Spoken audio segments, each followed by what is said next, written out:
Oh, the slide in there Good. wasn't the. We're just rusty. We're just Yeah, rusty, Ben. Just rusty. very rusty. I also have. I didn't mention this to you before the stream. Behind me are two sleeping little doggies, so I didn't want to move too much. They're very cozy and sleepy and nice. Sometimes when you don't see this backdrop and I'm streaming, it's because I'm minding these dogs. But this time, they're at my house. Hi, hey Declan. Are you happy to be back? Just before we went live, Ben was like, "I have a joke for you," and then walked out of the frame. So my loins are girded. Do you notice anything different? You got a haircut? No, I changed my shirt. Oh, for the first time in Declan on a roll stream. My shirt's clean. Which means yes, if you're insinuating that this entire time I've been wearing the same shirt, it's because I have. Wow. Fair, I wear it once every 2 weeks on this for like an hour. Like, it's how dirty can it get over a year? So I changed my shirt. Good for you. Hey, telepathic narwhal, welcome along. Hey, what's up?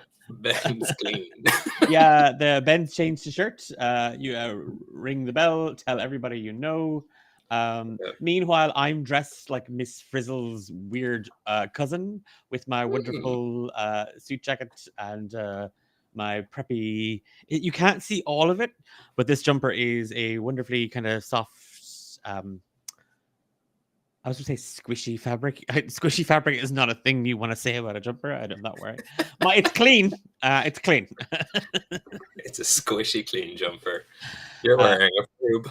I'm wearing a froob. Yeah, I'm wearing a froob. No, it's like or flume. It's like a cute. Oh, I like it. Yeah, it's really cute. It looks like an old Cowgate computer screensaver. It is. That's what I'm wearing. It's actually just printed off. Nice. If anyone remembers the Cowgate computers, they were the computers that had like cow print on them, and then you turn them on, and like for your Windows screen, it was like clouds and yeah. Ben, what's your joke? What's your joke? Get to the joke. I'm terrified. Please get to the joke. Sorry, this. I don't know if this is a good sign or bad. My joke was that my shirt is clean. Oh, okay, that's fine. No. That's the joke. It's not clean, is it? No, it is. Sorry, the joke was that I don't know if you were aware, but this entire time I've been wearing the exact same shirt. Filthy little lamb. Well, Ben, yeah, I'm a little gremlin. As was revealed last year at D8 Dungeon Time, sometimes I stream with no pants on. Like I just, I am wearing jeans right now. I'm not getting up to show anybody, but I am wearing jeans right now. So there should be a mode on Twitch where you go pants mode, and it just extends the stream down and shows you. Yep, gotcha. Crap! No, it stays on pants day. Yeah, we were just saying there as well. It's been a little while since the two of us have been on. Like, you were away, and I had the stream with Louise. Then I was away, and did you do that? You did that solo? Yeah, I did a like solo adventure. It was very self-indulgent, but I think people enjoyed it. You're self-indulgent. Me. Yeah, so. I loved it. I basically just chatted about what I was planning on doing at AdventureCon, and part of me was even tempted to do like and then after Adventure, but like we built it up, we talked about what we're going to do. We don't need to do a recap. It's a great convention. We'll hopefully see you there next year. Actually, you know what? No, I think I'm going to use this space to put you on blast. No, you used AdventureCon to, I believe, take a pop at my reputation as a dungeon master. When did Emily from Fate Script get to you? Huh? Oh no, Emily! How do I get out of this situation? Help! I've been. You'll notice she's not in the chat right now. No. What a twist! You got me. I'm in the wire. I can neither confirm nor deny, and especially because any DMs I put on blast during TTRPG Tribunal were not named, so any resemblance to behaviors or characteristics, real or imaginary, are purely coincidental. Just so we're clear, and I'm not going to go into the details of it, but I ended up giving Louise a level last night. Yeah, Louise got a level. Justice works. No, just Louise. Just Louise gets a level. Just That's Louise. Louise has been through enough, I think. Yeah, I figured that was worth a level. Yeah, I think so. I'm happy about that. I'm genuinely, it's so funny. I feel like I have a simple mind in that before playing with you, I would have considered myself the type of player who did not care about levels because I did not know how starved of them I was. Now I'm like, give me that level, baby. But I genuinely, for an upcoming project, for a little secret upcoming project we're doing, one of the characters I play leveled up. I got to add 2 levels. But it was kind of like, it's not as fun as like in the moment where being like, that's, you know what I mean? There's a moment to, and I know you're like, the other thing is I well and truly, not to break kayfabe or anything, but I well and truly know that you're holding out for those moments because just at the end of sessions, it doesn't feel good. It's not like, oh, by the way, you'll get a level. It's like, oh, it doesn't feel earned. Yeah. Or not. It's fine. Although sometimes I forget, so don't worry. Yeah. There's that too. You've monetized it with D8 Dungeon Tribes, so now it's the only way we can level up. Is monetized for charity. Monetized for charity. Yeah. Actually, that's okay. We're not talking levels today. We should do levels at some point.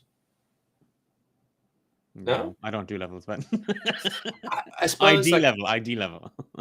Like a leveling system. Like, I'd be interested to talk to like a TTRPG designer about like reinventing a level system, or like if you're making a new game, how to incorporate leveling. I think that'd be a cool chat. But for the summertime, maybe.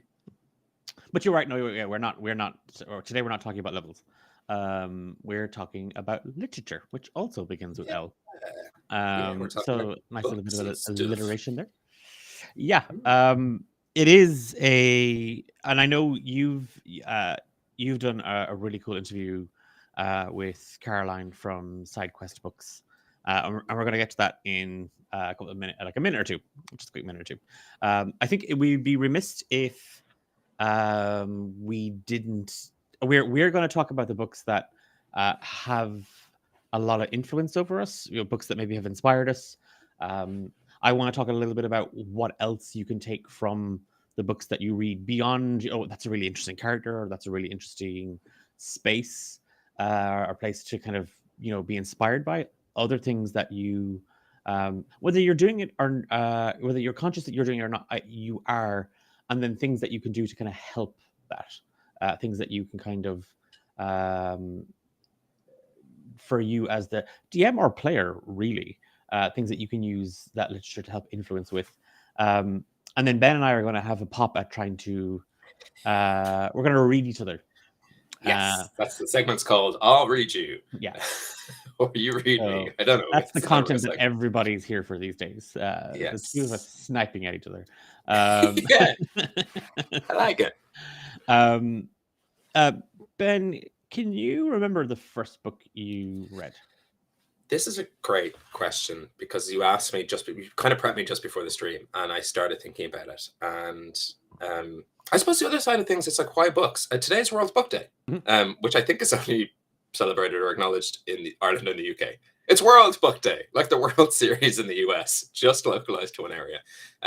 So if you're watching this live, I just checked that you are now. It is observed by all UN member states. Oh, nice. But according to Wikipedia, is a charity event held annually in the United Kingdom and Ireland on the first Thursday in March. Yep.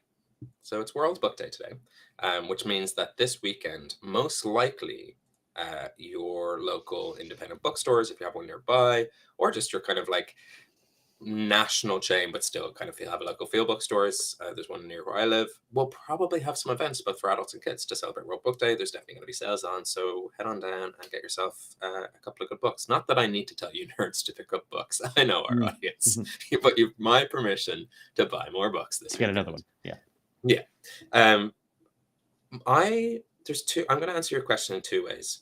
The very first book I remember, because my mum used to sit us down at bedtime and read us books. Like, that was our way to go to sleep. And she'd read books that were above our level in a way, which I really enjoyed. And to this day, I can't find it, because the book that comes up when I search this plot is not the book I read. It was about these 2 siblings or brothers or something, and they go into a clock, and the clock brings them back into the house they're currently in, but further back in time. And so they kind of go between like now and like olden times through this clock. And there's there's 1,001 books that have this plot. So this particular one, I can't seem to find. Or maybe I just have that sort of muddy memory where when I do find it, I'm like, nah, I don't think it was this. And I've made some stuff up. But your question was the first I remember reading. The very first book I remember reading is a book called On Silent Wings by an artist called Don Conroy. He used to draw owls on the Den. And he wrote a trilogy of owl books. And they were like, it's only thinking back on it now that I realized they were sort of fantasy books. Because they were about these, like, the owls didn't speak or anything, but like in the books, they could talk to each other, and their enemies were the rats. And it was just this very sweet story about this snowy barn owl over a trilogy. So On Silent Wings, of which 2 things happen in Ireland when you mention that book. It's sort of like silence, they don't recognize it. Or some people go, oh my God, I forgot that was a series of books that I read when I was a kid. So they're the first I remember reading. Okay. Aside from like specifically picking up a book, not like Mr. Men or something like that, where I would have just read it. What about you? What was your, like, Ulysses or something? Oh yeah. Just pottered through that there as a toddler. So I'm gonna do you want to kind of answer it into 2 ways, because I as a kid I devoured books. Like I absolutely devoured books. And like when I was thinking about this question, I was like, actually, what is the earliest book I can remember? And I think maybe a lot of people in this space and around our age would probably remember the Goosebumps books. Oh yeah. I couldn't read enough Goosebumps books as a kid. Like my mom used to do this thing where it was, oh well, when you finish that book, we'll buy you the next book. And it went from like, okay, when you finish that book, we'll buy you another one in a month, because you are reading too quickly. Like you're getting through these things too fast. And because like those books weren't cheap No. either. So because of the covers were like, class. The art was always just Yeah. But one of the earliest book I have memories of, and I can't remember the title of it, which is a shame, because I did do kind of a quick scan, like to see if I can find it. It was a book on Irish mythology and supernatural stories, and it was part like a collection of short stories, but it was also sort of like an encyclopedia. And I remember the cover was particularly dark, both in terms of the colors on it, but I think it may have been like death, or a puka was on the cover, like in a heavy shroud. It was quite a, for a child, it was quite a scary book. And I remember reading about so many different stories, and like being completely and totally fascinated. And there was a particularly grueling interpretation of the Children of Lear in that really kind of, when you were in primary school or national school, you get a very sort of like wholesome Christian kid friendly version. And this isn't that. This was very much like the dark magic that was weaved and the agony that they went through as they shifted. It was just brilliant. Not suitable for a 6-year-old. It was definitely one of my brother James would have been about 10, so it was kind of for his age. But I was just reading it. Was it quite a thick, like not big and encyclopedic, but like quite a thick? It was quite a robust book? Yes, yeah, it's quite a robust book, if I remember. And like every story almost started with a full page art before the story. Yes, yeah. And you like between the stories there would be like kind of like other smatterings of like ancient heritage sites or like mythological creatures. Yeah. It's like it's just ringing. So I feel like I hadn't even thought that. I hadn't even thought about that era of reading because like I would have read like Revolting Rhymes and like the Roald Dahl sort of ones. whatever there was two of them, and I feel like this book you're talking about came in either a set or there might have been, maybe I just had loads of like Irish and then Viking and then something else. Yeah, I very clearly I can still picture kind of like the cover, Wayne, welcome along. Not suitable for my age is a common theme for the generation of kids in the 80s. 100%. Yeah. Like I should not have been reading that book because again, absolutely enamored with it, terrified of it at the same time. And I'd read so much of it and go, I don't want to read that anymore because every sound I hear now is the banshee. Yes. Yeah, I'm beginning to see. I'm glad we did this episode because I didn't expect these things to happen, but I'm beginning to see young Declan in them and in becoming Declan in the making for two things. One, the type of games you run, and then two, the fact that you were punished for reading fast and books were withheld from you feels very familiar for me, being punished for hitting milestones in a game and levels being withheld. Just as a heads up, I wasn't punished for reading too fast. In case my mom or dad are watching this, I had many other vested interests, but it was one of those things. And like I remember, I went through like a complete fascination with books on tape as well as a kid. And like my parents were like, slow the hell down, slow it down. Playing the tape on half speed. It's the only way we can stop them. Like this is gonna like this is before we get to the interview, I'll share a dorky little fact. God, this is kind of, I'm after getting secondhand embarrassed about my own embarrassment again. So I used to as a child and growing up in Ireland, I was raised Catholic. So every Sunday we would go to Catholic Mass, and you would get a pamphlet, and that pamphlet would have kind of the readings and so on and so forth for that particular, I was going to say session, like it was a game of D&D, but for that mass. sermon, for that mass. And I used to read that like I would try and race the priest, and not in a sort of like I'm gonna get to the end and then mass is gonna be over. But I used to like, how many times could I read this in the 45-50 minutes, hour long sermon that we were getting?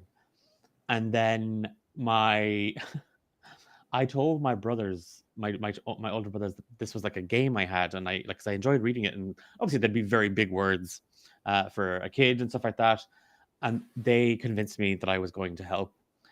Because I was blaspheming by reading ahead of the priest, and that was blasphemy. And I was convinced for the longest time that I had like besmirched the priest and God, and I was going to hell for reading. So punished for reading too quickly and going to hell for enjoying reading religious pamphlets. We have an interview to get to, but I just want to very quickly, and this is unheard of on this show. If this is an odd thing to do, but we cut to the gates of heaven, and I am Saint Peter. Declan, welcome. I wish I could let you in, but remember when you read ahead of the priest? Well, that's one thing God fucking hates. He really anything else fucking hates. But he hates that. You reading ahead of the priest is besmirching his name. That's for the priest to read. So unfortunately, but for everything else you were great. Yeah, 100%. That's where. Yeah, that's very sweet. Thank you for sharing. That was very insight into the way Declan's childhood brain ran, and his adult brain still runs like that too. Unfortunately, I mean, this is kind of tipping on a tone and a theme that we'll get to later. But the things that we read and the things that we do, how they inform, it's part of a wider thing. Our raising and our influences and the things we surround ourselves in, infuse themselves in the games we run. And I think it's those little lessons you learned as a child, very much there are hints of it within the D8 streams for sure. So consider this show like an Easter egg bonanza where you can pick up why my characters are the way they are and why Declan DMs the way he does. But you mentioned we have an interview to get to. And I for as much as the not suitable for my age is a very common thing, I think a lot of people watching may kind of, I relate to that. I bet you just as many of you relate to the whole, God, I wish I had enough money, I would open up my own kind of like bookshop or cafe or sort of space, and there would be like really nice coffee, pastries, and there'd be board games, and there'd be books, and it would just be this really nice, chill, communal hobby space business. It's the dream. It's the absolute dream. And Ben got to meet somebody who's living that dream. Yes. So I think let's cut to that. Let's find out what Caroline from Sidequest Books has to say, and enjoy. Have a good Hello, one. and a very special honor roll welcome to my friend and yours, Caroline, owner of Sidequest Books and Games. Hey, Caroline, how you doing? Hello, I'm doing well. Good to see you. Good to see you as well. For those who don't know, which I'm assuming is all of you, myself and Caroline go way back. We went to university together, and now Caroline is living the literal dream.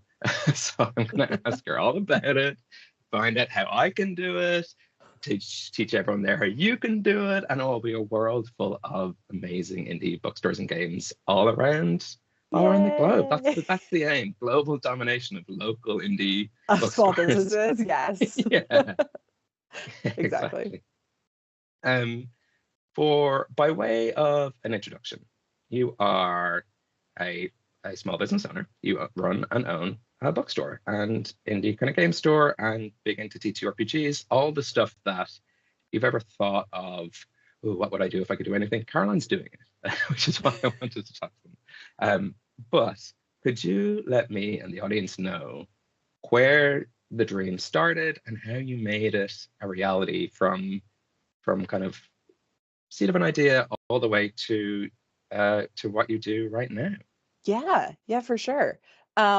Well, in terms of where it started, physically, literally, I am based in the United States. So that's probably one thing to call out, is that I am an American, for better or at this point, probably worse. And I live back in Massachusetts, despite having gone to, as Ben said, uni in Ireland. But I, like any good English major, always wanted to own a bookstore. And my particular flavor of nerd is that I've been a fantasy reader, writer, lover of all things fantasy since I was a wee young thing. And that has just stayed with me my whole life. And so I thought, oh, wouldn't it be fun to have one of these, niche bookstores are starting to become much more prevalent in terms of, genre-focused bookstores. So I was like, fantasy bookstore, that would be really, really cool.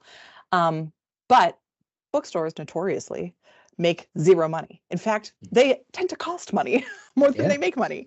But the benefit of just kind of broadening it out to being like a fantasy themed store generally is that I could also bring in my other love, which is tabletop role-playing games. 10 or 12 years ago, I was introduced to D&D for the first time, everyone's gateway game. But I pretty rapidly moved from like D&D fan playing with my friends to running a beginner's table at my local comic book store to being paid to do D&D 101 classes, to being paid to DM mini campaigns for people, to learning all about the world beyond D&D and all these incredible indie TTRPGs that are being made by some phenomenal folks who just have really interesting ways of thinking about gaming experiences and mechanics and the types of stories we want to tell. So it's like, all the really good stuff is. And so I was like, okay, we'll just be fantasy store generally. But it was never something that I really set out to like start as like, I'm going to get a rental of a brick and mortar and like have like launch this whole big thing.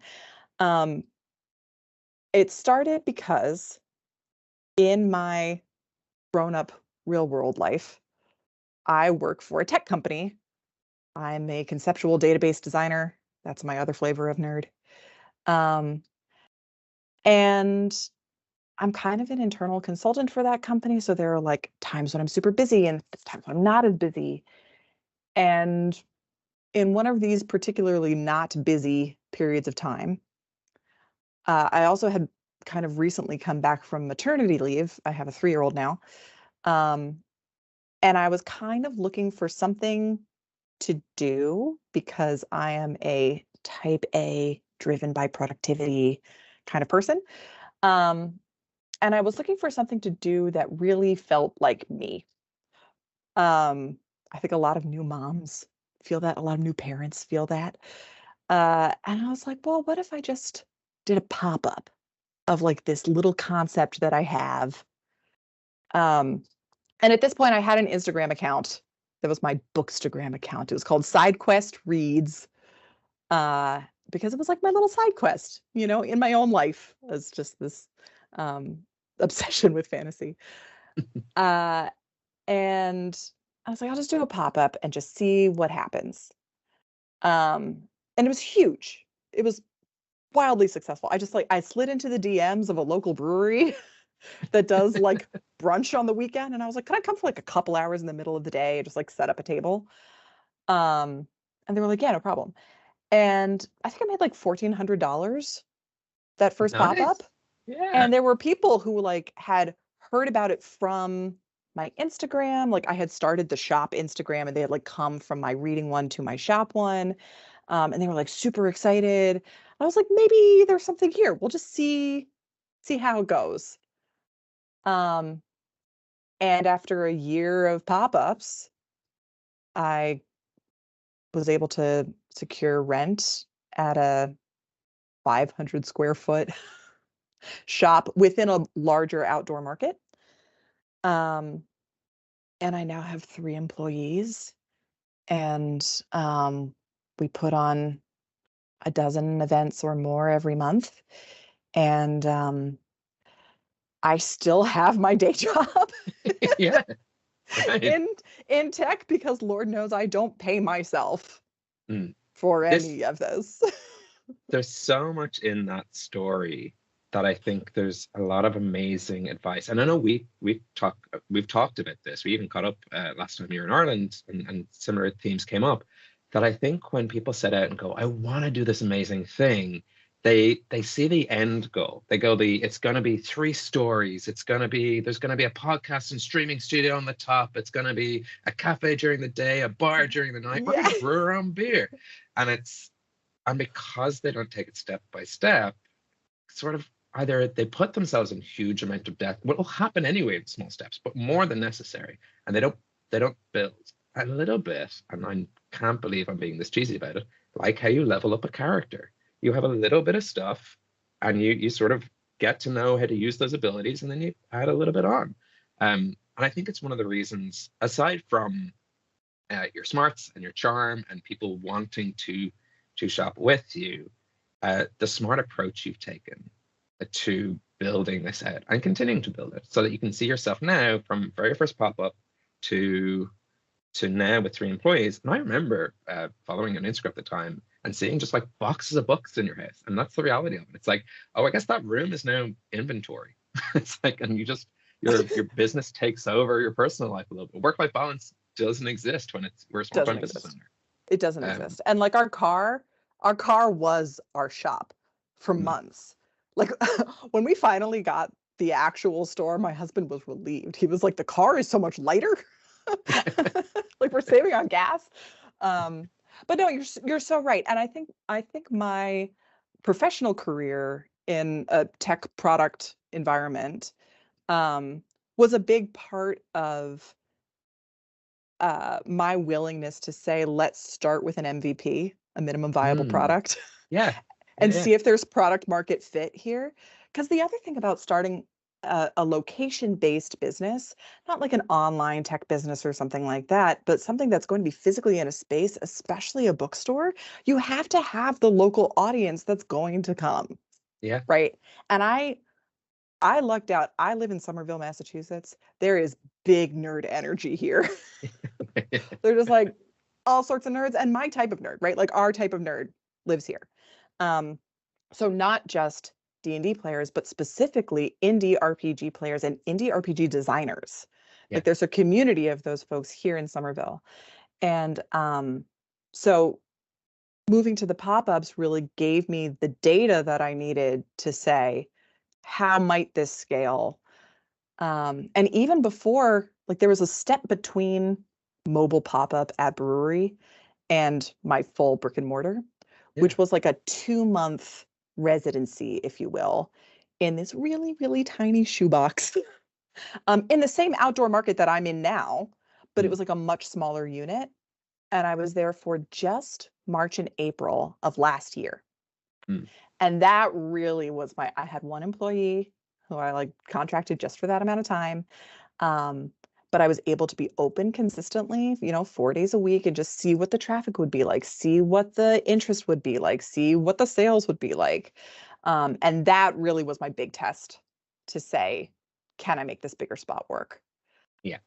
Yeah. And it's like, it really is a slow and steady wins the race approach, because day to day, things can change drastically, that if you don't have a sort of clear path, you don't want to be in a situation where it's like, we've opened a kitchen, we weren't ready to open a kitchen.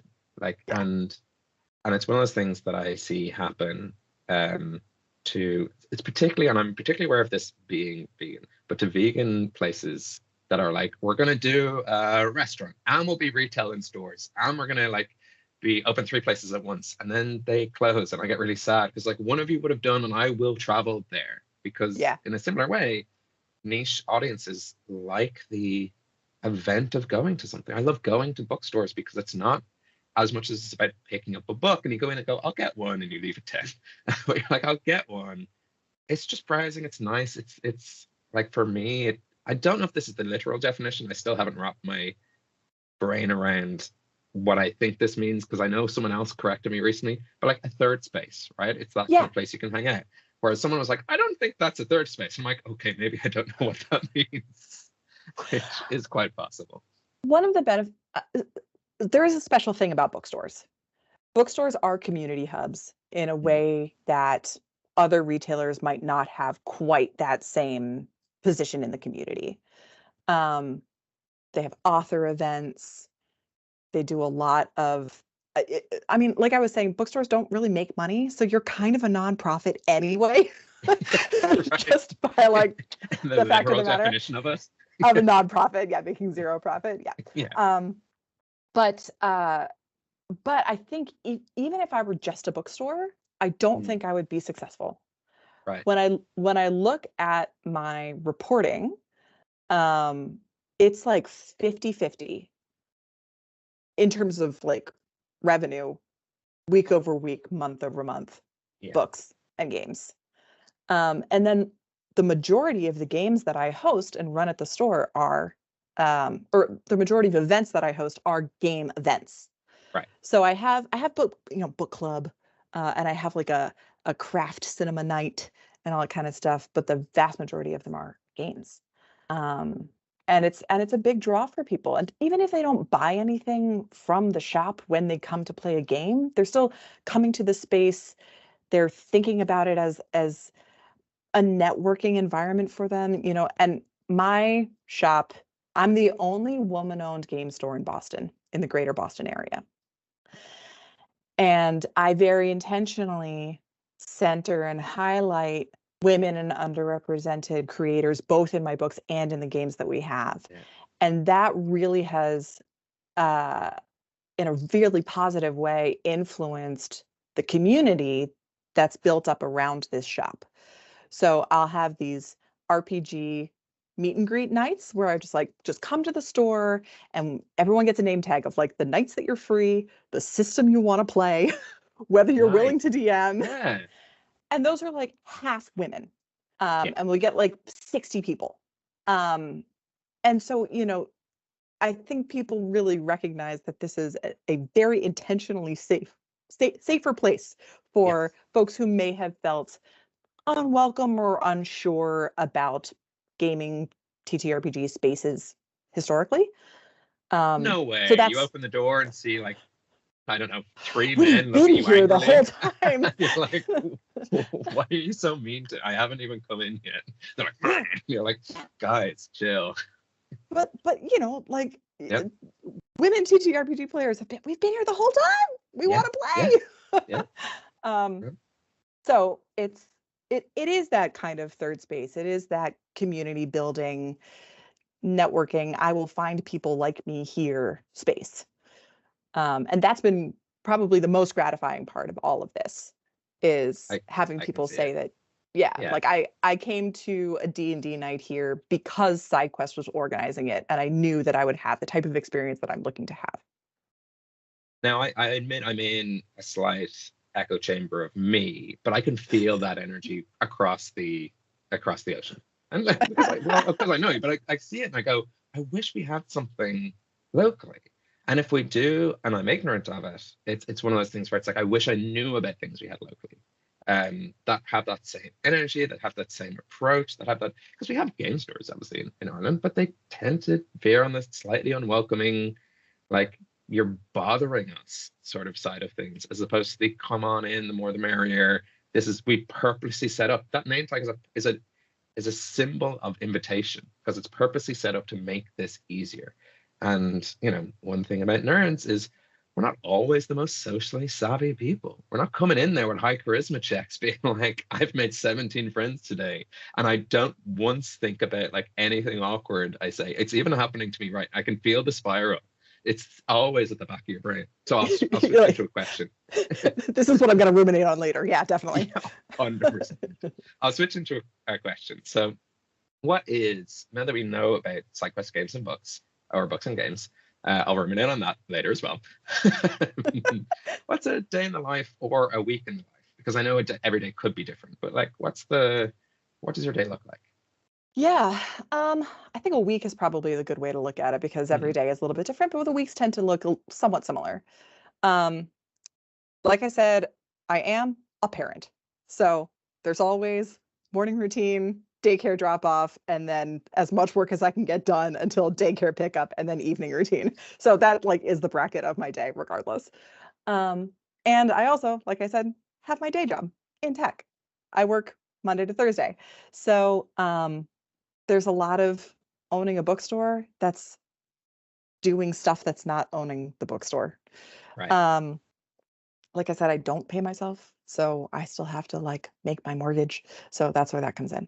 But we're closed at the shop Monday, Tuesday, open Wednesday to Sunday. Monday is usually a nothing happens day. We might have a game in the shop in the evening. I work with a number of professional DMs who know the lockbox code, know how to set up the table, know how to turn on and off the lights, and know how to put the key back afterwards. So that's a lot of stuff that like I don't need to be there for, which is great. Tuesday is when we do our ordering. We do an order every week, and it's always books, not always games. Like I said, our revenue is about 50-50, but games tend to be a little bit more expensive than books, and we need to get books in more frequently than we need to get in games.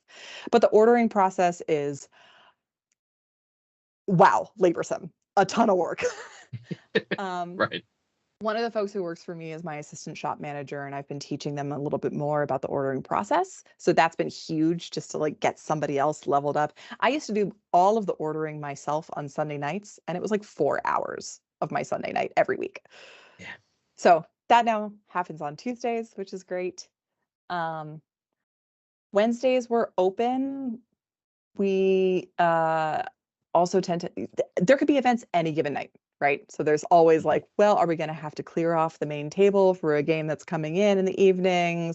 Whoever has the last shift has to know what to do.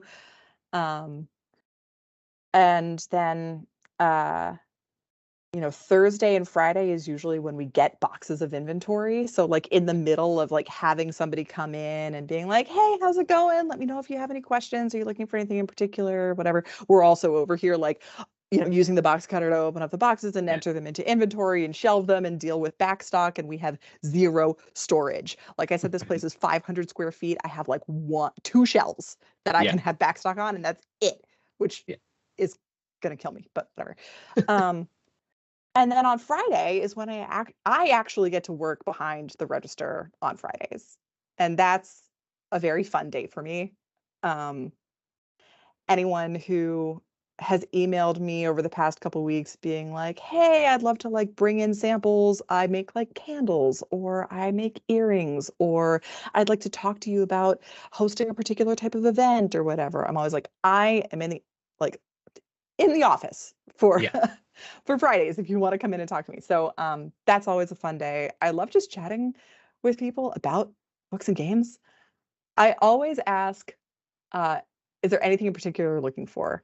Because book and game folks, like you said, not exactly high charisma, Yeah. and usually introverts who won't Yeah. necessarily say anything to me, even if they are looking for something in particular, unless I ask.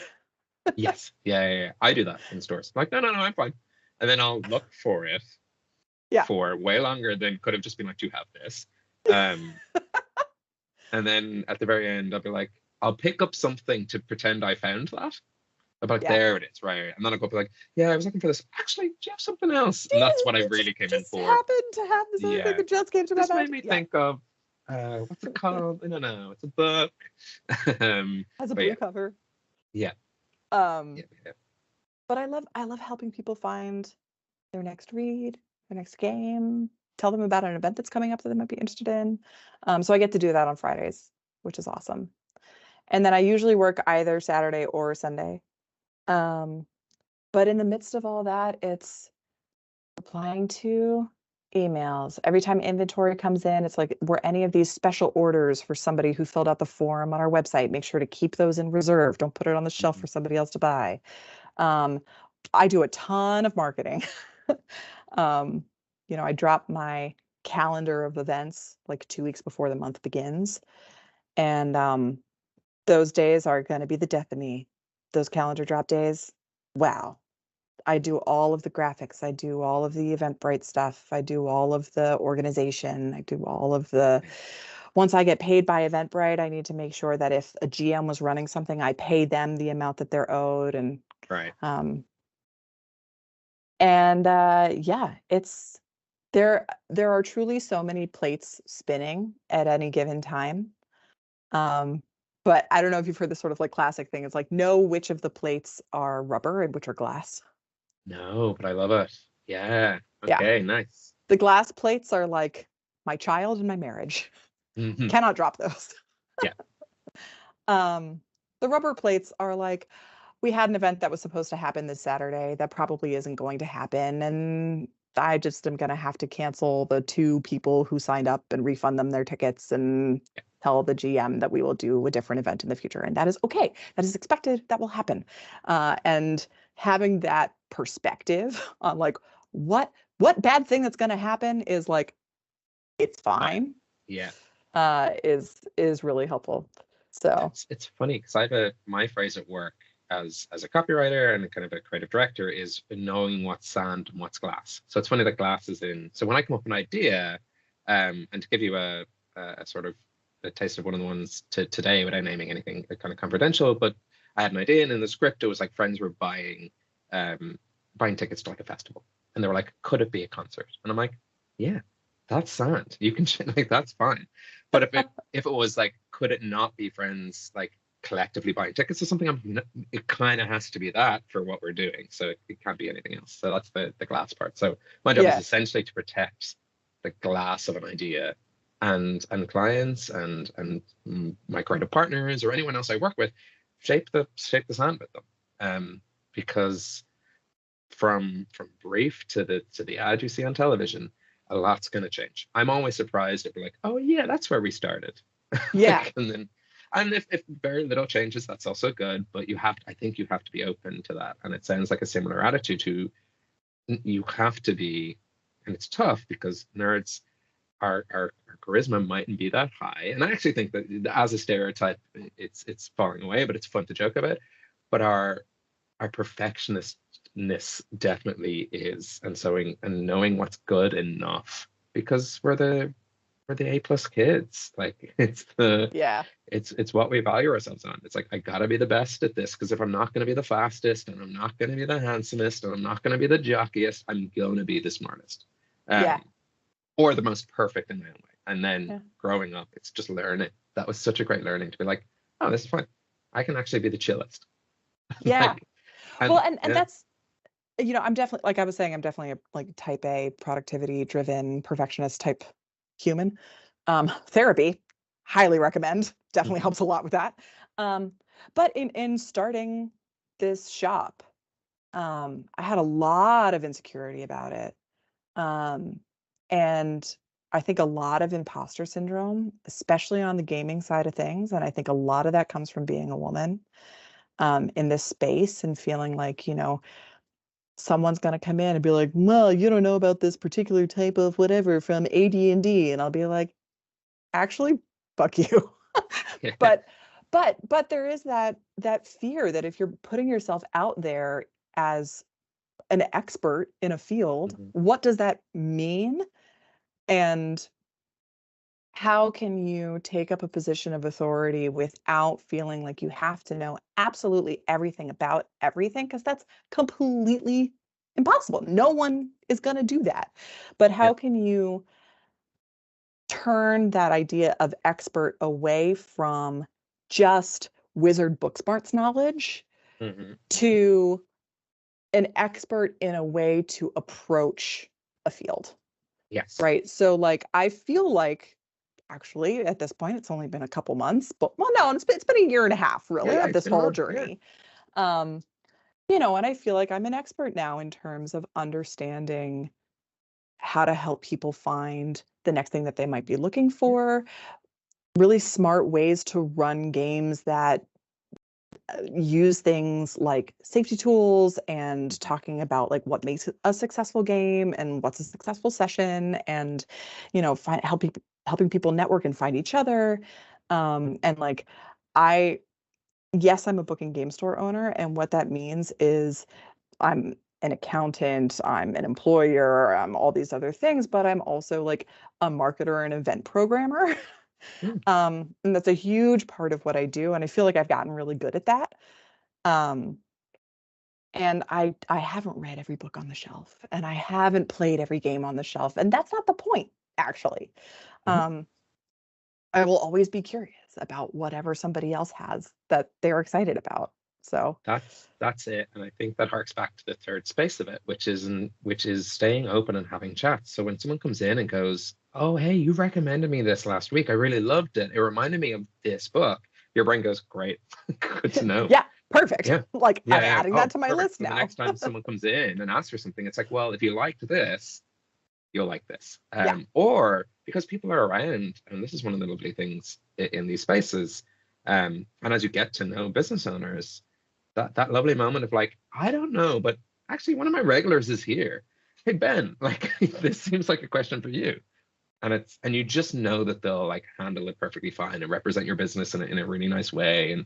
And it's just a sweet community of nerds helping nerds like open the gates to all the wonderful stuff that's out there. That happens a lot, especially if there are like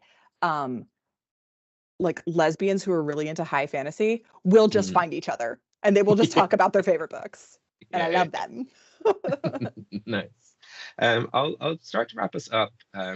We've talked around this question, and I think anyone who's been paying attention has gleaned their own advice from this. But I was wondering if there's any advice you'd give to someone looking to set up their own business, or even if it's reiterating what we've already gone over, just like, hey, it's been a couple of minutes, you might have forgotten this point. There is like a guiding principle. I suppose the very hacky way to ask is if you could say something to yourself like 2 years ago, what advice would you have given them?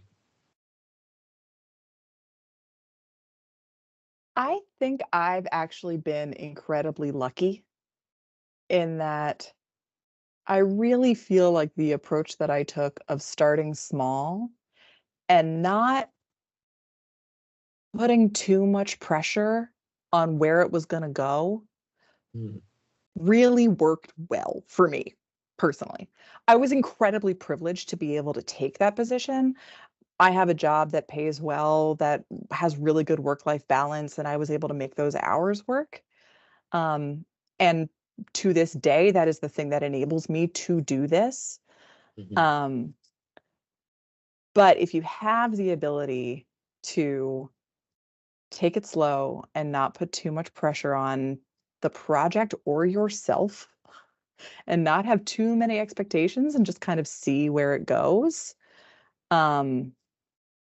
especially for something that's a passion project for you, that will keep it a passion. Yes. Yeah. And not turn it into a shitty slog that's just killing you. Yeah. Yeah. I got it reminds me of advice I was given like a couple of years ago by a content creator, and I was kind of when I was starting Homebrew, and they were like, "Ben, you really love this. Don't monetize the thing you love, because it will become work, and this should be play." No, that doesn't apply in the situation of running a business. Monetize your business. Yes. But I thought about that. Yeah. I thought about that. I was like, is that going to happen to me?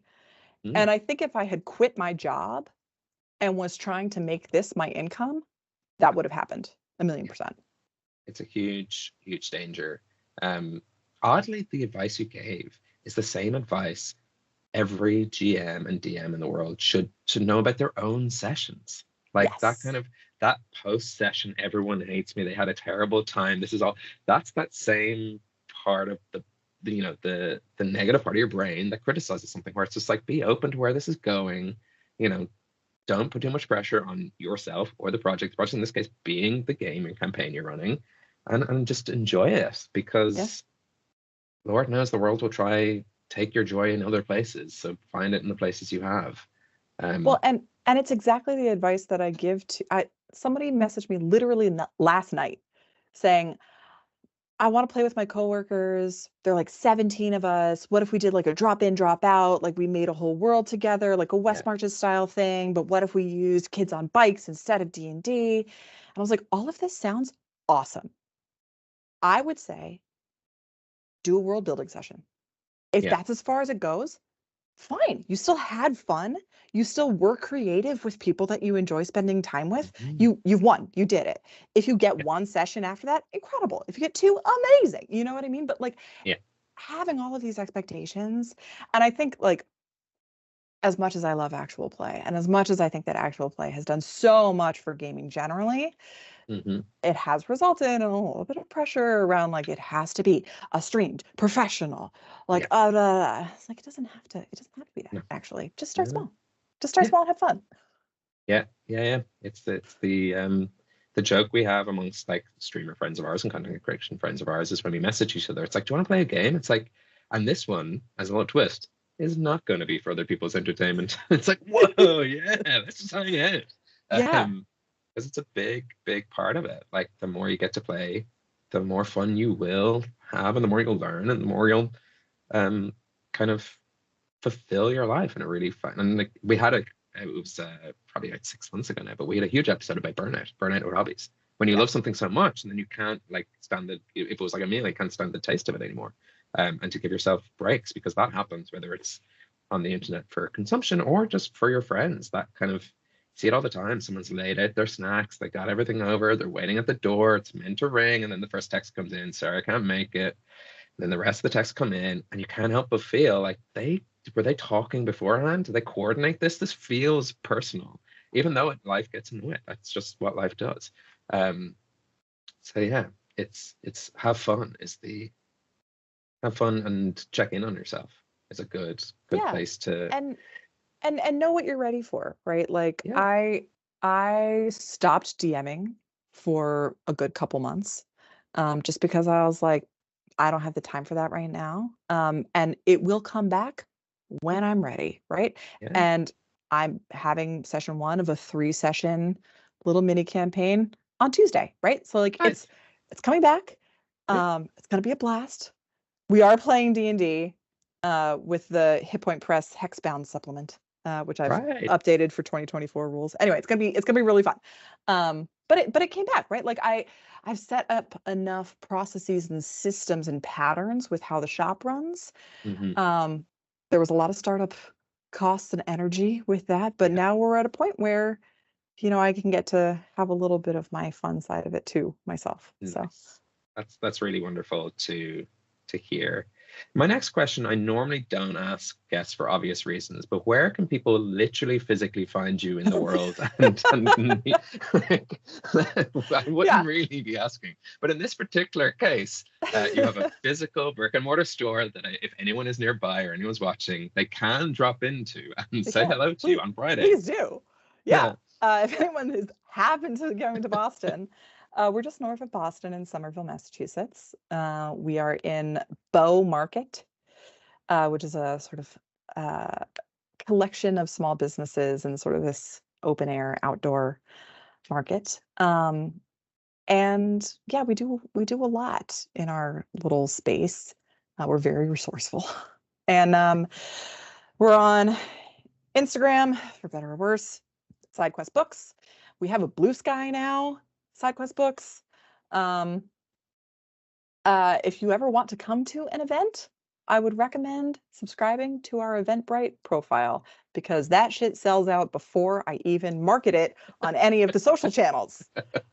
And then I'm trying to get our newsletter back up and running, but one thing at a time. That's a rubber plate. We can take our own advice here on that one, I think. Yeah. But yeah, we're at Bow Market. And the biggest event that we have coming up at the end of March is our first con. We're putting on a little mini RPG convention March 29th at a brewery in Somerville. So that sounds so cool. Like and you can't say a sequence of words that's more appealing to specifically me and all the stuff I do online. From Boston, it's pretty easy fun. I should just fly over. I cannot recommend following Sidequest on any social channel, because quite literally, I think of all the books I read last year, a good third of them were just from following you and seeing recommendations. And they're good. And some of them are a little spicy. All of them are a little bit spicy. Some of them are a little bit spicy, so you can enjoy. But yes, if you're not in Massachusetts, but you are on the internet, and I know you are because you're watching this, there's no other way for you to be watching this, then right now, pause the interview, pause the show. Don't worry about us back in the studio. Go over and follow Sidequest on whatever your social platform of choice that they're also on. Caroline, thank you so much. This was just a lovely chat about all the things I really enjoy. If there's anything else, if there's any closing comments, feel free. Now's the time. But if not, I think that's everything. Yeah. Right. Well, thanks for having me. No, thanks for coming on. Honestly, it won't be the last time. And there's an open door, an open invitation to the studio. If you have anything you ever want to chat about, it doesn't have to be about your business. If you have just TTRPG stuff, then come on in. Don't threaten me with a good time. Yeah, do. I'm sure there's already in my brain. I'm like, right, helping people run those one-on-one intro sessions, helping people, all that kind of stuff. So there's plenty to talk about, and other systems, and nights, and how it's all going. But I suppose with that done, it's back to Ben and Declan in the studio.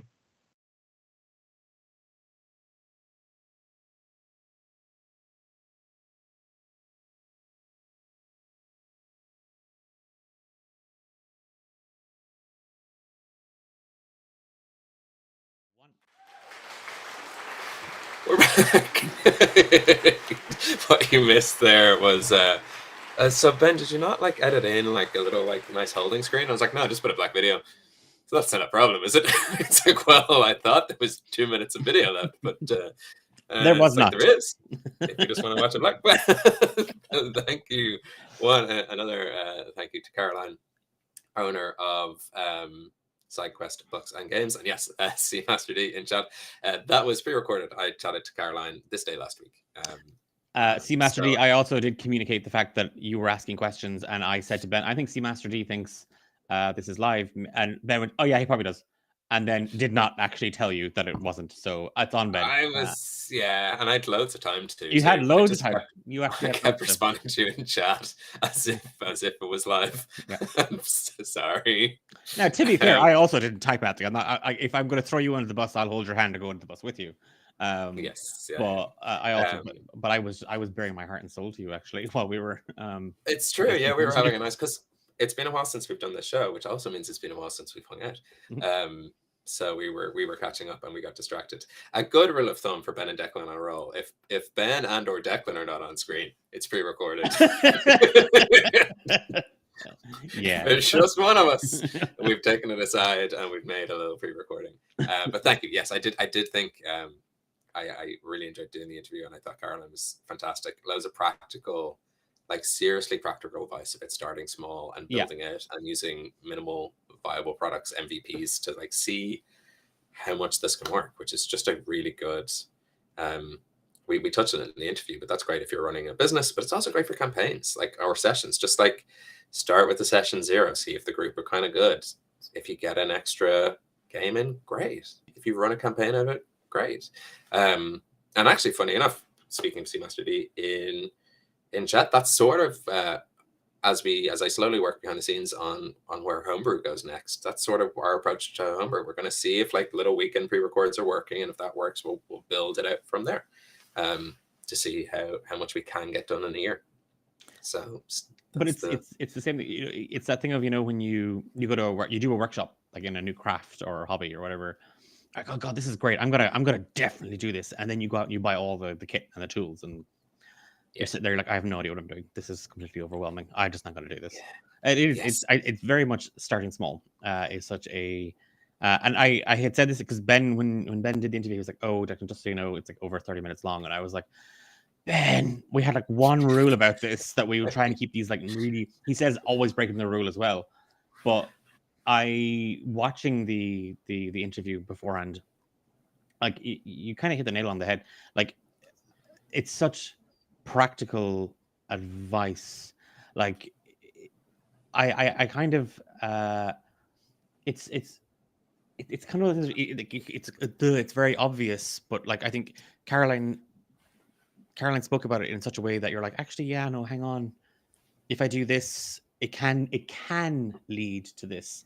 But knowing that at each level, as you move up, kind of the expectations on you and where it's going to go and what you're going to go to do with it. Like, because, we talked about that it is the dream to like own a bookstore, little cafe, hobby, TTRPG space. And that's a wonderful dream. And then you have to realize, oh, hang on a second, I'm going to have to pay rent and insurance, and I'm going to have to supplies and my time, and that the reality of that dream and what it takes to make that. Like, so it was really nice to hear kind of Caroline's journey with it and where it's going to go and what they're hoping for. So yeah. It's I could have made the interview shorter, but I'd be cutting me out. Oh. So, and how would I? Never. And yeah, to be honest with you, hit the nail on the head. Think of it as a quest. You always start killing rats in a basement. So yeah, do the kill rats in the basement. See if you can level up that way. And then ask the landlord for a discount because you took care of the rats. You took care of the rats, or start a rat business. Or start a rat business. Start a business of rats. That happened in some city, didn't it? It was some awful actual historical thing. I won't get into it, but if anyone out there knows where it's like the city put out a bounty on like to solve the pest problem, but they paid people based on like a part of the animal. I think it's like if you brought them rat tails or something. So people were just going out getting rat tails, and they're like, "I killed a rat," and you're like, "You didn't. You just detailed a rat." Oh, thank God! I thought you were gonna like make some joke about the Pied Piper. And like I genuinely thought that's where you were going with it. Fair. I mean, I haven't given you any impression in our friendship otherwise that I am sincere at sometimes, so I get it.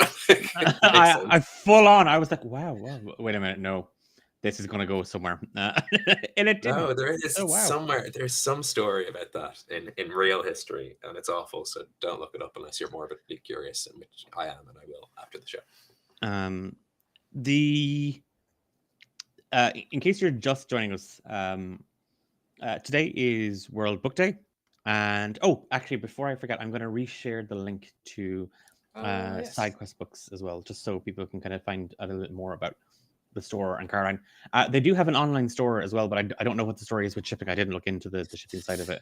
If it's just predominantly domestic US or do they do international, but you can see more from the store over at sidequestbooks.com. And I think that's the same. Sidequest Books is the social media handle, I think, that Caroline uses for a lot of that spaces. So do give them a follow. For that. Their videos are really fun. Like, I was watching a couple of them today in work when I was meant to be working. So it was fun. And they share some good, I mentioned it in the interview as well, like good recs. I think 3 or 4 of the books I read last year were all Caroline recommendations, and not a single one was a miss.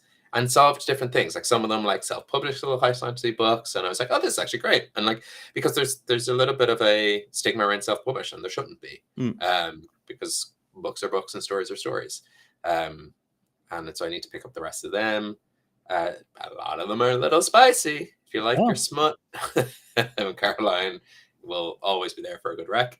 And yeah, it's speaking of, I suppose, books we've read. I'll use that as a segue. Speaking of spicy smut. Speaking of smut, hiding under the visage the of veil. Why don't we bring you all, come with us as we join hands and jump feet first into the open pages of the end of this show, or kind of the second half of it, because we are going to share some of the books that were formative for us in a fantasy setting, in a TTRPG setting, how you can use things you get from reading. I have a bit of a hot take. I don't even know if I believe. Oh, but maybe we'll get to it later. Yeah, I feel like you'll argue with me about this as well, which is good content. Interesting. Because we have always said this, by the way. We've always said this is the thing that we're going to argue about, and then no, we find some weird common ground on it, and we're like, yeah, that's actually good. Yeah, good for you. I think because if we do argue, we'll take the rest of the show, and we have both myself and Declan have places to be after this. So I'll save it for the end. Okay. And maybe I'll even save it as a cliffhanger for next episode, and you can come at me prepared for why I'm wrong. I also don't think I'm right, so I'm making it easy. But I kind of believe a kernel of it. So there's a little tease for what's coming later, and it's to do with books, and it's to do with reading. So that's my little tease. But I'll let you take over from here on the latter half of the show. I wanted to, because when Ben and I were kind of like what we're doing this interview with Caroline, it's World Book Day, so yeah, let's focus on this. And then we were like, we could recommend like a load of different TTRPG books and resources, and there's loads of them recommended and available on the D8 Dungeon Discord. Under the TTRPG resources, you'll see kind of people are constantly dropping in. I picked this up, I found this, I read this, it's great, it's really useful. But I didn't want to focus on literature in the TTRPG space specifically. It was more kind of literature and how it influences us as DMs and as players. And I think oftentimes when we think of, the things that inspire us, it's that it helped inspire a character, it helped inspire an event, it helped inspire a location. And I want to talk to that first, I think, because I decided to kind of pick kind of the three kind of things that literature has always helped me with. So I wanted to talk about character development, world building, and descriptions. This is all. None of my stuff here, I think, is sort of. I think it's all fairly mainstream in fantasy. I think so. I think it's mainstream. So therefore it is. As the trendsetter that I am. But I'm going to start with something I think that most people know, and that's Philip Pullman's His Dark Materials trilogy. And I wanted, if it's one of the things that's actually on my my must-read list, that's actually on my shelf. I've been saying I must get to it. You should just go and get it right now, and you should leave the stream. And you book readers call it a TBR, definitely. TBR, okay. I just read the books. I don't have so I just read the books. I feel called out. Yeah. So voraciously, as we've learned, we have to slow you down.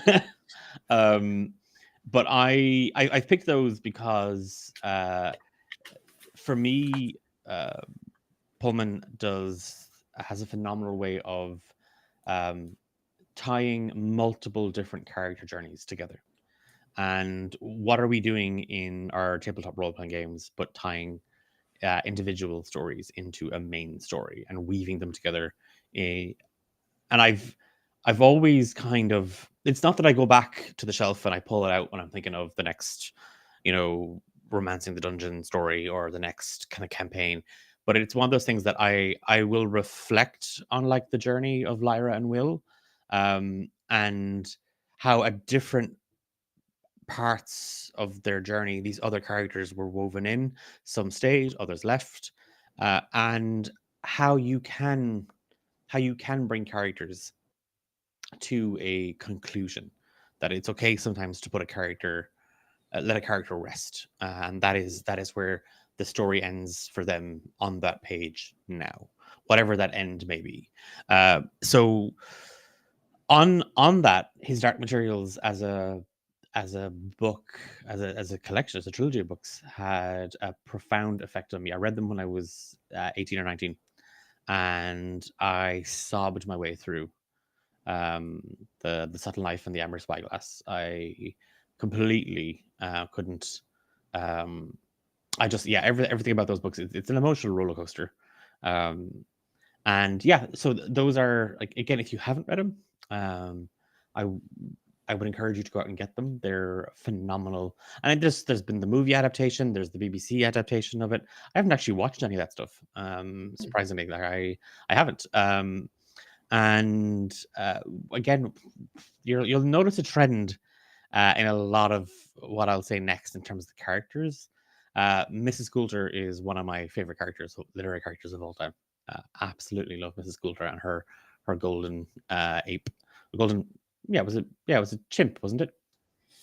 I always pictured them with a tail. Yeah, so I think it was a monkey. Yeah. Like a gibbon. Gibbon, yeah, kind of like a gibbon type thing. Nasty little gibbon. Yeah, with his tiny little hands. And his little check. What about you, Ben? Is there any?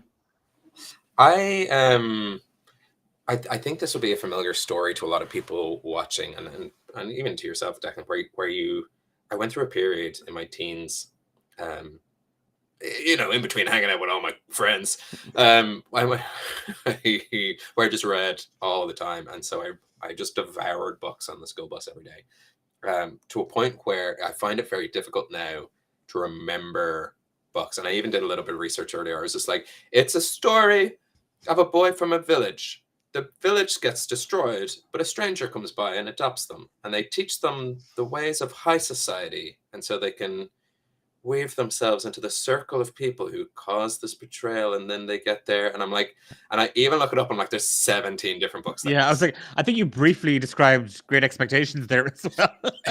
Yeah, and ultimately all the story of the Count of Monte Cristo. Yeah.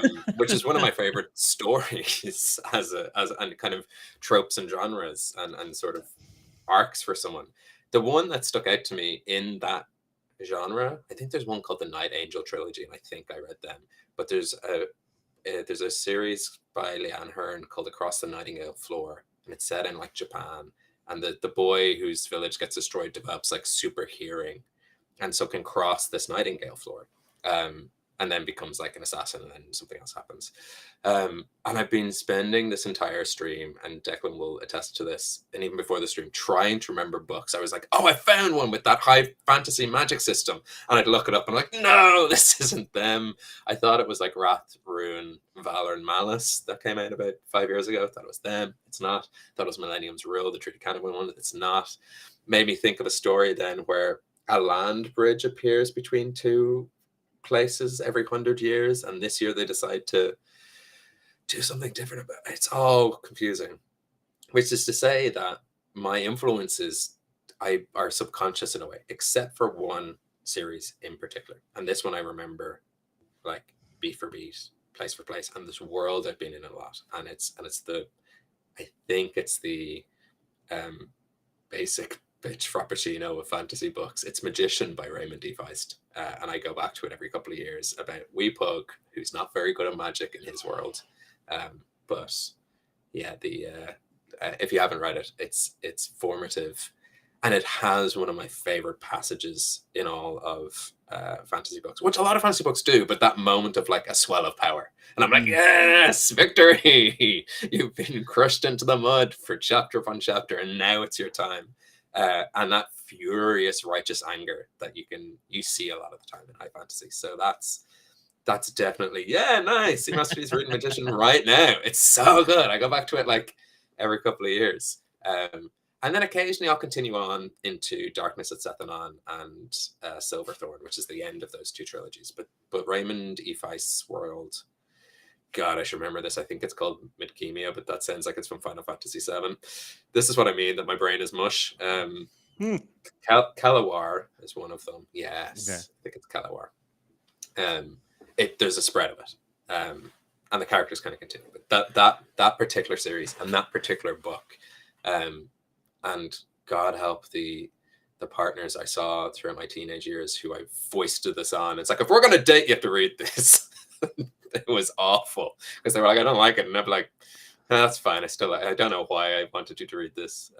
Maybe to understand my love of magic. But yeah, if you asked my wife, she'd be like, yeah, he tried to get me to read it. I didn't. We're married now. And I'm like, yep, It worked. It worked. But it's great. Pick it up. It's probably like 30 years old, 40 years old, and around there. And there'll be a callback to that later when I read Declan. Wow. Because there's a side story in that book that I think will be relevant to who I think you are. Oh, okay. Sorry, I'm what I'm gonna do is I'm gonna pour through the rest of mine really, really quick. Yes.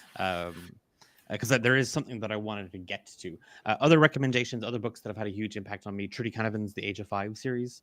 Again, Declan's favorite character in the trilogy, Emerald. 100%. I just and again, I think you can if you've read the books, you might see the direct kind of influence in my dungeon master style, the way I approach storytelling and stuff like that. And Trudy Canavan is a writer from New Zealand and has published many books. Black Magician trilogy was their first big trilogy. That has since spawned a prequel trilogy. And then you had The Age of 5. What's the Storm Thief trilogy as well. So I've pretty much read everything by Trudy Canavan. I absolutely love, and is a phenomenal world builder. And there's some wonderful similarities in the spaces that Trudy creates, but they always feel unique. They always feel, and it's that wonderful thing I think of when you look at a writer who is operating in fantasy and telling multiple different stories, and they're not all set in the same. They're not all set in the same universe. You can still see, fingerprints of that writer's imagination in those different spaces. I'm gonna butcher the author's name, and I'm so sorry, but Tales from Earthsea, from Ursula K. L. Guine. I'm reading that at the moment, and it's interesting because I like Ben and I both said we devour books. I can't. I'm on kind of a chapter a night. It's a wonderfully descriptive style that Ursula possessed, and I think that somebody had said kind of a Tolkien of her generation type thing. And it's funny because I can kind of see that because in the way J.R. Tolkien would have approached kind of describing the setting, describing the space that the characters are in. But I could never. This might get me cancelled. I'm not a Fellowship of the Ring fan at all. I'm not a fan of The Hobbit. I do actually have I have my own reason for that, and it's nothing to do with the books. It's kind of to do with the people that were kind of pushing them on me, and it's not sort of I think I resisted it because for world building, and if you're into and there's something very magical I think about the way Ursula writes and describes. She at one stage she's describing a coastline that the main character has found himself on, and I actually cried at the description. It was an incredibly beautiful picture that she painted, and I loved it. I could see it. I could actually see the and it was just stunning. And I also want to mention it's from a book from 2011 It is called Akata Witch. It is from Inendi Okorafor, and it is about a. It's set in Nigeria. Inendi, I think she's Nigerian or Nigerian American, and the story is. Sorry, see, Master G, I am not a fan of the writing. I like the story, but I'm not a fan of the writing. I think there's that joke of, and we're walking, and we're walking, we're still walking. I like the characters. I like the story. I'm just not a fan of the writing style. You don't understand. It's we're walking. Here's the sleeve we're walking past for a couple of pages. We're walking, Yeah. and we're singing, but we're still walking. Whereas in Ursula's, the way, because again, there is a nice, I can see why people would say, you know, she's Tolkien-esque, but it never feels like it. I think for me, it's more she uses it to immerse you. And like you can, like, again, like even the opening pages when she talks about Sparrowhawk and where their power comes from and their early days, and like in her world, the name of things, the true name of things, has huge power. So learning the name of that coastline and the real name that it was given and the waters gives it, and it's just it I don't I yeah, it feels like it has purpose when she describes it, I think. To kind of to go back to Akata Witch, it is I think it's aimed, I think it has a much younger audience. I think it's aimed at kind of young adults. That's sort of like teen market. So if you're kind of into your kind of YA without it being YA, because I think the main character is only about 12 or 13 years old. But she's Nigerian, black, and albino. And she discovers that she has magical powers. Like she has magic. She has a latent ability towards magic, and it's kind of she's learning this. And for me, it's quite a it's so different to anything else I would have read before. Like, you know, I'm so used to like writers from Europe, writers from America, and a friend of mine had recommended Akata Witch, and it was it's class. It's absolutely class. So those are my kind of, if you're looking for new reads. If you're more into the fictional stuff without the fantasy, Forest of Stolen Girls is also a really good one, but it's more historical fiction than it is fantasy fiction. But those are my kind of, these are the books I think that have had a huge impact on me and the way I see my worlds and my characters and space like that. Ben, do you have more? Do you want to? I'll be quick. I've 3 types of books that I would recommend you read to improve or to influence how you run games as a GM or how you play. The first, and it was actually, I was given it by player on D8. Louise gave me The Neverending Story, which I'd never read before. And it's a wonderful book to read through because it's very like fantasy trope light. You follow a hero as they do hero things, but it doesn't like, it will jump from like, here we are, now we're over here. It sort of feels a little bit jarring in that it doesn't ease you into new settings. And it just reminded me when I read it, like, actually we can, like, a story can just hop around, because if we're just following this person and it's this person's story, then that's fine. And like, to not put pressure on yourself to have this perfectly crafted, every thread, every loop, everything is totally done. And with that in mind, I'd recommend reading things like The Princess Bride, because it's identical to the movie. Basically, the movie is like page for page there, and it just shows you a good adventure. Picking up, we talked about this earlier, a book of folklore and myths, because in each of those stories, you will find a session. You'll be like, this as a session. And then the last, I take this with the hugest dollop of salt. Like, it's not even a pinch of salt. Take it with like, because it's of its time and it's not great, but all the Conan books filled with all their crappiness and all their like high fantasy grognardy stuff write combat really well.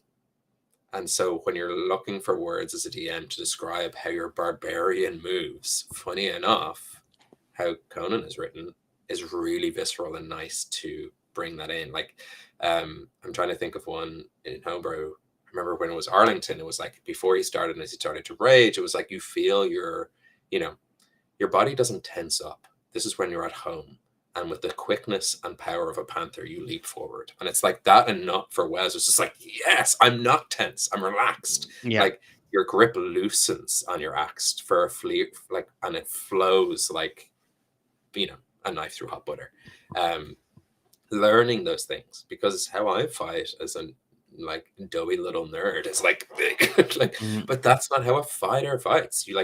You feel that familiar rush of adrenaline course through you. Your vision focuses down, your senses heighten, and this battlefield as a seventh sense reaches out. Like those sort of things I picked up from the Conan books as I quickly swapped past all the racism and sexism and all the fucking crap. I was like, okay, great. This patch is come back.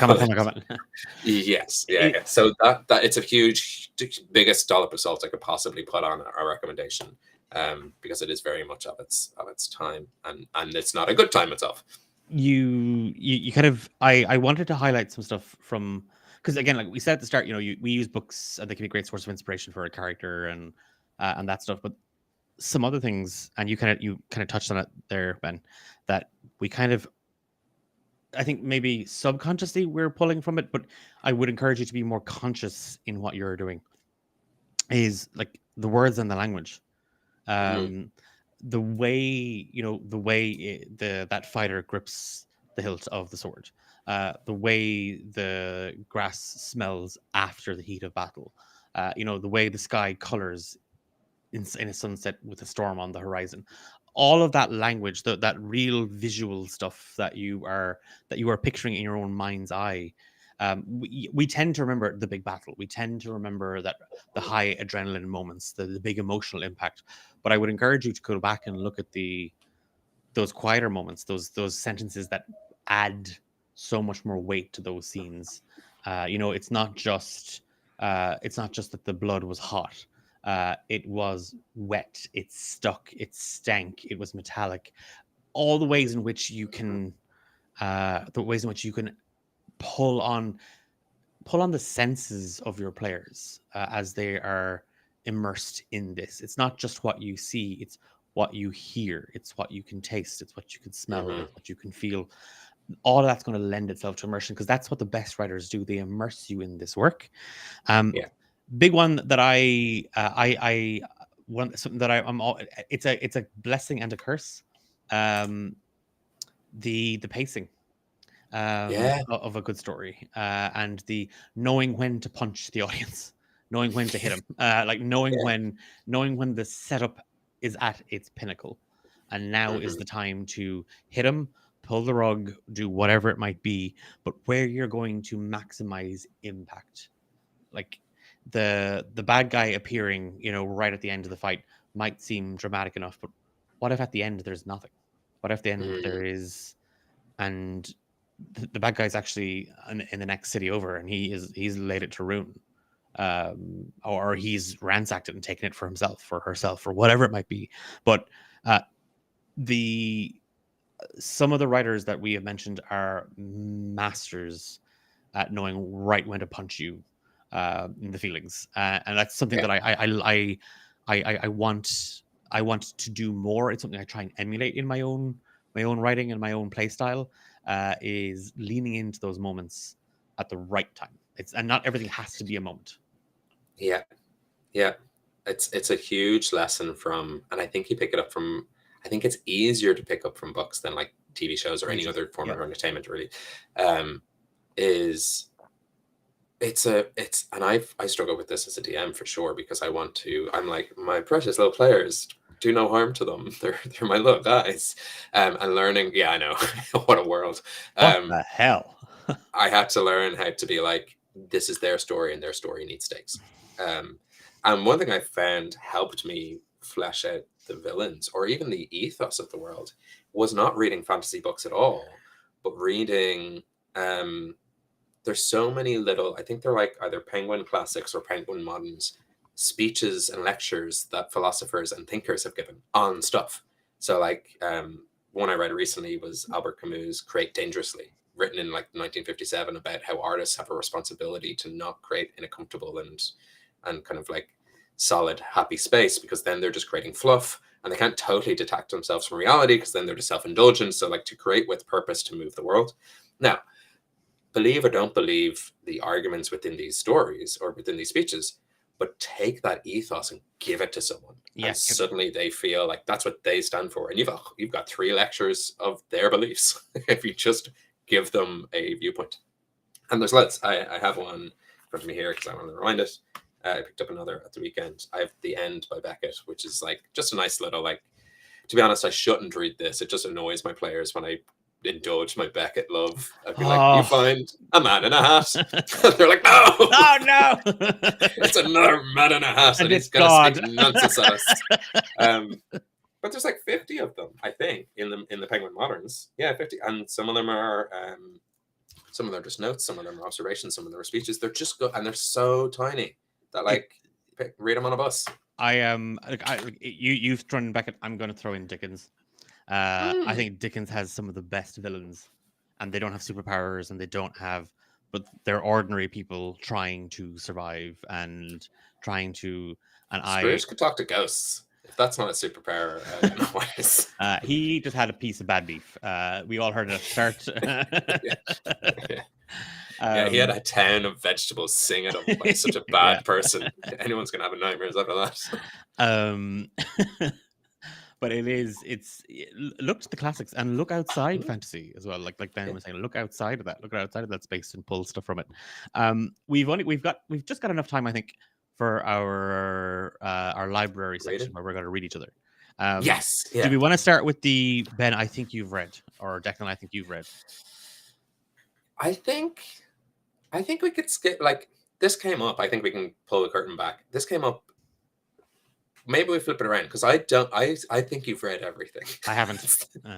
I'm almost certain you have. I mean, you've read the pamphlet in church. Erase the priest. No, don't tell God he's watching.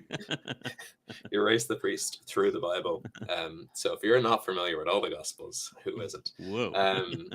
But I don't think I've read enough to go like, I bet you've read this. But it came up when we were talking earlier that a lot of people assume I've read Terry Pratchett, or like enough of it, and I think I've read like 3 of them, not enough, and it led to my hot take. I didn't read them, I listened to them, and I can't remember them, and therefore I believe staunchly that audiobooks is not reading, because I think I'd remember them more if I actually read them. But if I was just walking around like audiobooking it, it's in one ear out the other for me. Now that's for me. So I think I need to sit down and actually read them to remember. There's a wizard. I think his name is Rincewind, and he pops up a lot. But like when I'm paying attention, I love them. I zone out. So I very much do disagree with you. Yeah. And here's the thing. I disagree with you because I do believe it's reading, and I do believe they are such an awesome thing. I personally don't enjoy them. I don't enjoy audiobooks, but I think they're class. I've like, as someone who's listened to like The Age of 5 on audiobook, I don't get the same oomph I do from the page. Because it's my own internal voice is, I think, so bloody loud that when I'm listening to the audiobook, the book on tape, then I don't get the same oomph. Now, funny enough, dramatic radio adaptations of books, I'm in. I can listen to them totally fine. I think it's why I love actual play podcasts, because I'm like, yeah, I'm in, and I pay attention to them. Audiobooks, I don't know what it is. It just goes in an ear, and then I realize I've listened to 3 chapters and I haven't paid attention once, and I'm like, what the? And I think it's because I need to sit down and like actively listen. Yeah, as opposed to like while I'm walking around. Well, it's things like, when is the last time you passively read something? Like, when was the last time you? Point. So it's you have to engage with that audiobook. It's not it's in the same way that you engage with the actual play. Yes. Can I just, because fine, that's fair enough. That's fine. Can I give you my I think you've read? Yes, please do. I think you've read Patrick Rothfuss's The Name of the Wind. I have read Patrick Rothfuss's Name of the Wind. And I yeah, good. I'm glad because a lot of the times. Why? Yeah, what is it in those? I'm going to use a word that I never really get to use the whole poil, but a poil. God, where does my fucking voice? Yeah, you go? never use poil. Shut up. That was my inside voice. I never get to use this word a whole pile, but I think it's one of my favorite things about your DM style. And this is going to sound so, I don't know, whatever, but I think there is an awful lot of whimsy in your work. I think you, and I see that in a lot of Patrick Rothfuss's style, that he has a lot of fun creating the world that you feel it like as you're reading it, and I get that in your play, like in your GM style and in your play style, but particularly in your GM style when you were doing homebrew. You are, yeah, it's fascinating. It's for me. I know I said we're almost out of time, but here we are. I think you have it's like, when like I think a dad is watching their kid take its first steps or like ride a bike. You have that same expression on your face when you see your players doing something in your world. Whereas I'm like, don't touch the furniture. You're in the good room now. Yes. Fair. I'm going to quickly answer CMSG in chat with 3 questions and 3 comments, actually. So have we read The Old Man and the Sea? I have. It came for free in a newspaper supplement like 15 years ago, and I read it. Having dyslexia, audiobooks are an Odin send. Yes, I fully see the point of them. I was being sort of facetious when I said I wasn't reading. And of course, the main character being a bard in Name of the Wind does help. I'm trying to think if I've read a book that feels in that same vein. That's why I think people think I've read Pratchett, because it's full of whimsy and it's full of things like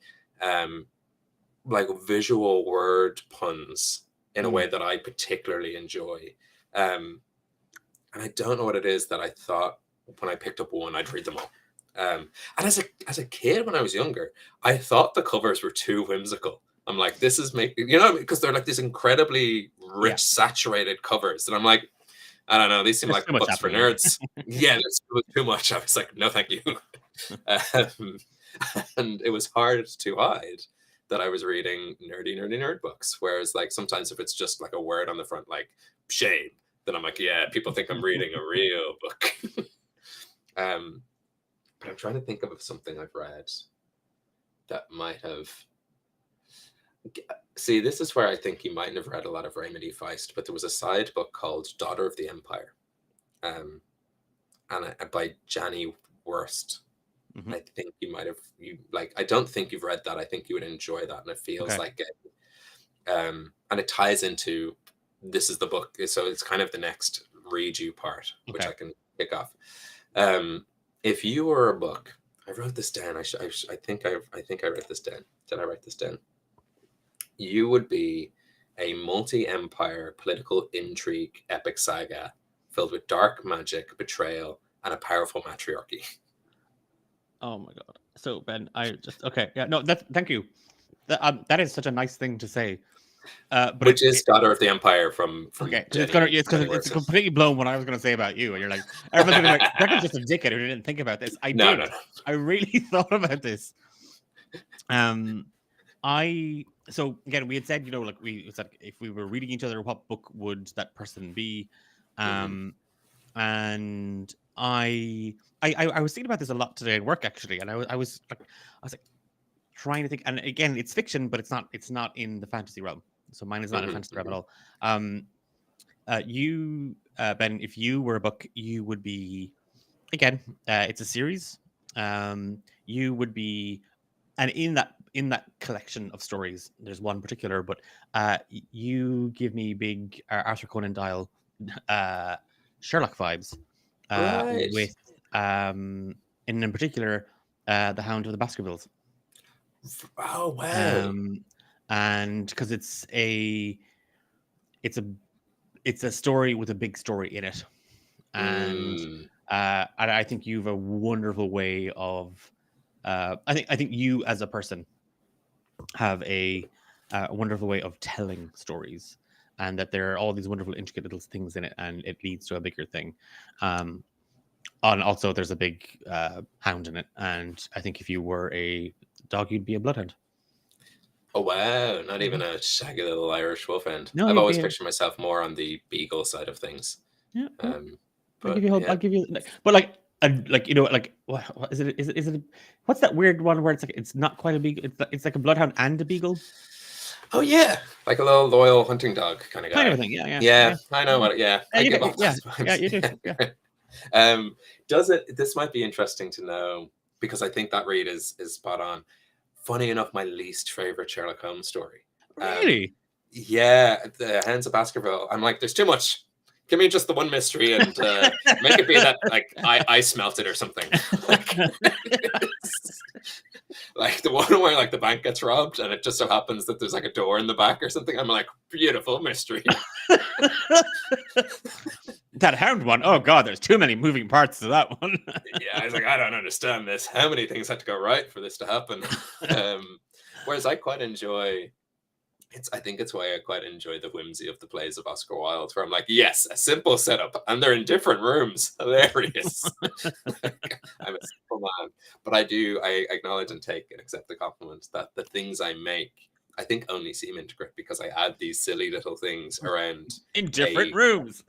They're in different rooms around a sort of stolen, solid plot, like a kind of classic story surrounded by whimsy. Is the games I run. And so the players, I don't think ever feel too lost on the main thread, but every once in a while I can, like pop up a boy who's just made of bark and his name's like Bark Simpson or something. And people are like, oh, God damn it, he's done it again. Beckett. Yeah. Every once in a while I can have a man in a bowler hat. Spout absolute nonsense on the side of the road. And people call it whimsy. Yeah.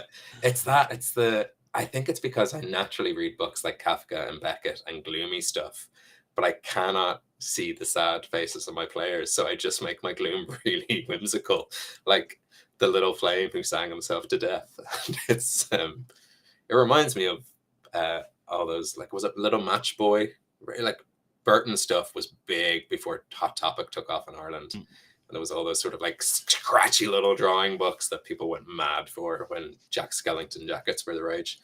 They still are, right? Sorry, yes.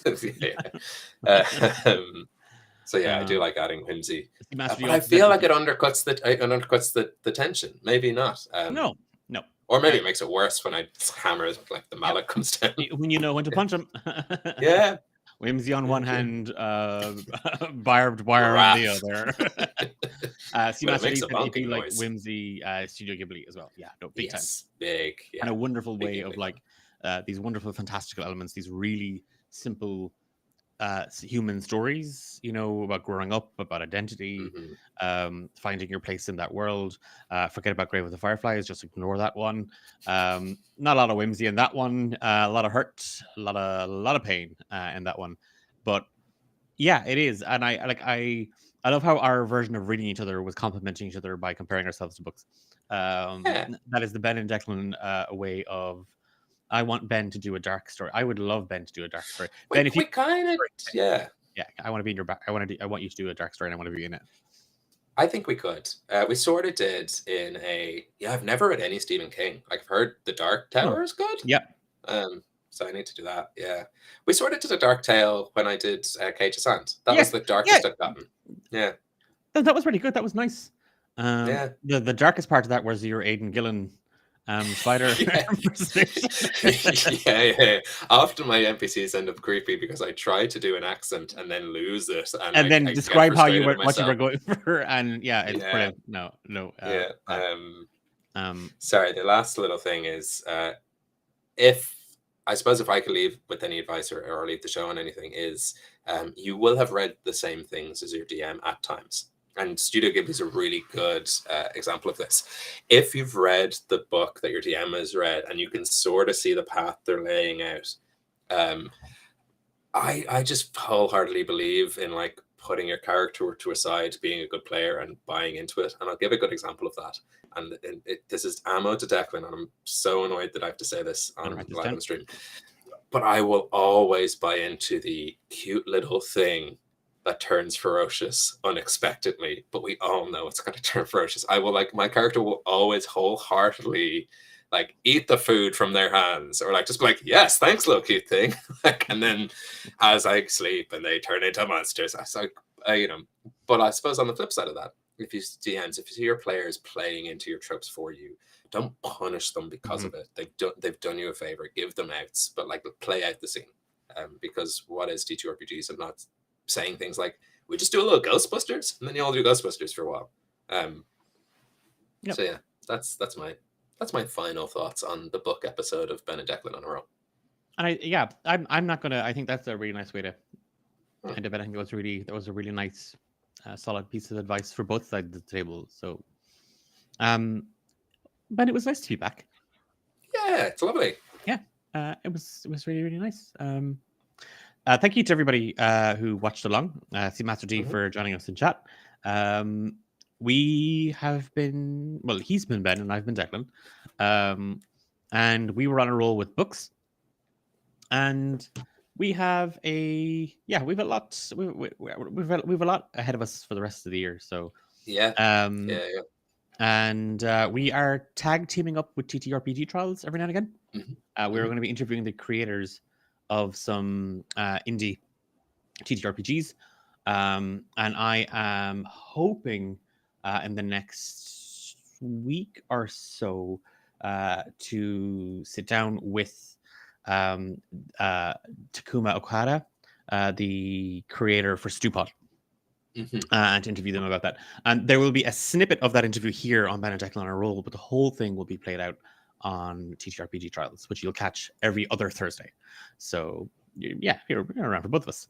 And with that, thank you. Have a good night. Have a good weekend. And we'll see you in. We're both here in 2 weeks' time. Yay! Yeah, we're both here. I think here for the foreseeable, we're both here. We'll see about that. At least for true. Actually, I'm going on holidays in April. I think I shouldn't have made profit. Hey, get us out of here! Clean the screen.